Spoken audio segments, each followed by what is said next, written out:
Roborock Q7 M5 Plus Robot Vacuum and Mop.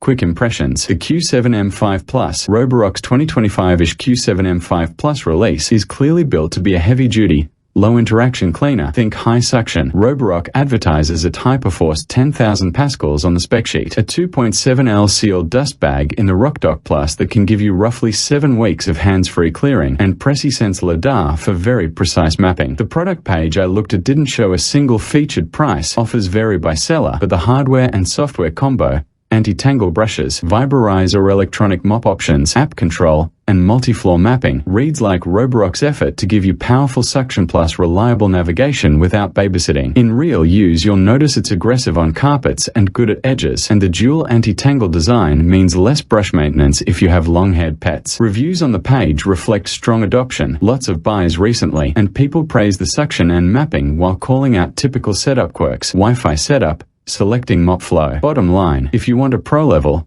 set and forget robot that mixes heavy suction with thoughtful mapping, Q7 M5 Plus is right in that lane. We share by links in description box.